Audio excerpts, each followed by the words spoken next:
ಹರೀಶ ನಮ್ಮ ಮಳೆಯ ಅವನು ಸುಮಾರು 2.5 ತಿಂಗಳಾತು ಮದುವೆ ಆಗಿ ಮದುವೆಗೆ ನಾವು ಕೂಡ ಹೋಗಿದ್ವಿ. ಅವನು ಬೇರೆ ಹುಡುಗಿ ಅನೈತಿಕ ಬೇರೆ ಹುಡುಗನ ಕಡೆ ಸಂಬಂಧ ಇಟ್ಕೊಂಡು ಕುಮಾರನ್ನ ಅವನು ಬಸಾಪುರದನು. ಅವನು ಗುಮ್ನೂರಿಗೆ ಬಂದು ಕಾರಲ್ಲಿ ಬಂದು ಆ ಹುಡುಗಿನ ಎತ್ತಕ್ಕೆಂದು ಹೋಗಿರ್ತಾನೆ. ಎತ್ತಕ್ಕೆಂದು ಹೋದಾಗ ಇವರು ಮತ್ತೆ ಪೊಲೀಸ್ ಸ್ಟೇಷನ್ಗೆ ಆ ಹುಡುಗಿ ಮನೆ ಬಿಟ್ಟು ಹೋದಾಗ ಮಿಸ್ಸಿಂಗ್ ಕೇಸನ್ನು ಅವ್ರು ಕೊಡ್ತಾರೆ ಬಸಾಪುರದವರು.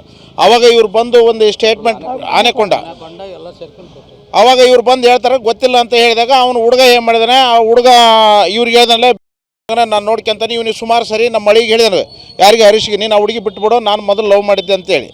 ಅಷ್ಟೆಲ್ಲ ಆದಮೇಲೆ ಕೂಡ ನಮ್ಮೂರು ಗ್ರಾಮಸ್ಥರು ಬಂದು ಇಲ್ಲಿ ಸಾಹೇಬ್ರು ಕರೆದಾಗ ಇವ್ರ ಹತ್ರ ಸ್ಟೇಟ್ಮೆಂಟ್ ಕೊಟ್ಟು ವಾಪಸ್ ಕರ್ಕೊಂಡು ಹೋಗ್ತಾರೆ.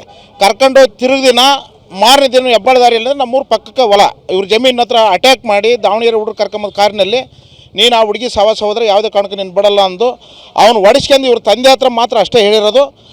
ಮೇಯ್ನ್ ಅವನೇ A1 A2 ಆ ಹುಡುಗಿ ಸರಸ್ವತಿ ಇರೋದ್ರಿಂದ ಇನ್ನೂ ಇತರರು ಅವ್ರು ಹಿಂದಿದ್ದಾರೆ. ಇವರೆಲ್ಲರ ಮೇಲೂ ನಾವು ಕಂಪ್ಲೇಂಟನ್ನು ಕೊಡ್ತೇವೆ. ಈಗ ಇವ್ರನ್ನೆಲ್ಲರನ್ನು ಬಂಧಿಸ್ಬೇಕು. ಬಂಧಿಸೋ ಮಟ್ಟ ನಾವು ಯಾವುದೇ ಕಾರಣಕ್ಕೂ ಇಲ್ಲಿಂದ ಬಾಡಿ ಎತ್ತಲ್ಲ. ಅವ್ರು ಕಂಪ್ಲೀಟ್ ಅವ್ರು ಅರೆಸ್ಟ್ ಆಗೋ ತನಕ ನಾವು ಇಲ್ಲೇ ಇರ್ತೇವೆ. ನಮಗೆ ನ್ಯಾಯ ಬೇಕು. ಮುಂದಿನ ದಿನದಲ್ಲಿ ಏನಾದರೂ ಸರಿಯಾದ ನ್ಯಾಯ ಸಿಗಿದ್ರೆ ಉಗ್ರವಾದ ಹೋರಾಟ ಮಾಡೋಕ್ಕೆ ರೆಡಿ ಅದಾವೆ.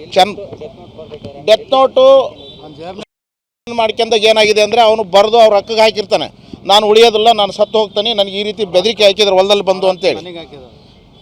ಆವಾಗ ಅವನು ನನ್ನ ಉಳಿಸಲ್ಲ ದಾವಣಗೆರೆಗೆ ಹೋದ್ರೆ ಅಂತೇಳಿ ಅವ್ರ ತಂದೆ ಹತ್ರ ಹೇಳ್ಕೊಂಡು ಅವನು ಮರಕ್ಕೆ ಹೋಗಿ ಅವನಿಂದನೇ ನೇರವಾಗಿ ಈ A1 ಇವನೇ ಯಾರು ಕುಮಾರ ಅನ್ನನು ಸರಸ್ವತಿ ಇವರಿಬ್ಬರು ಕೂಡ ಈ ಕೊಲೆಗೆ ಕಾರಣರಾಗಿರ್ತಾರೆ. ಇನ್ನೂ ಇತರೆ ಇವರಿಂದ ಯಾರ್ಯಾರು ಪ್ರಚೋದನೆ ಮಾಡಿದಾರೋ ಅವರೆಲ್ಲರನ್ನೂ ಬಂಧಿಸಬೇಕು ಅಂತೇಳಿ ತಮ್ಮ ಮುಂದೆ ಮಾಧ್ಯಮ ಮುಂದೆ ಕೇಳ್ಕೊತೀವಿ. ಹರೀಶ ನಮ್ಮ ಮಳೆಯ ಅವನು ಸುಮಾರು 2.5 ತಿಂಗಳಾತು ಮದುವೆ ಆಗಿ ಮದುವೆಗೆ ನಾವು ಕೂಡ ಹೋಗಿದ್ವಿ. ಅವನು ಬೇರೆ ಹುಡುಗಿ ಅನೈತಿಕ ಬೇರೆ ಹುಡುಗನ ಕಡೆ ಸಂಬಂಧ ಇಟ್ಕೊಂಡು ಕುಮಾರನ್ನ ಅವನು ಬಸಾಪುರದನು. ಅವನು ಗುಮ್ನೂರಿಗೆ ಬಂದು ಕಾರಲ್ಲಿ ಬಂದು ಆ ಹುಡುಗಿನ ಎತ್ತಕ್ಕೆಂದು ಹೋಗಿರ್ತಾನೆ. ಎತ್ತಕ್ಕೆಂದು ಹೋದಾಗ ಇವರು ಮತ್ತೆ ಪೊಲೀಸ್ ಸ್ಟೇಷನ್ಗೆ ಆ ಹುಡುಗಿ ಮನೆ ಬಿಟ್ಟು ಹೋದಾಗ ಮಿಸ್ಸಿಂಗ್ ಕೇಸನ್ನು ಅವ್ರು ಕೊಡ್ತಾರೆ ಬಸಾಪುರದವರು.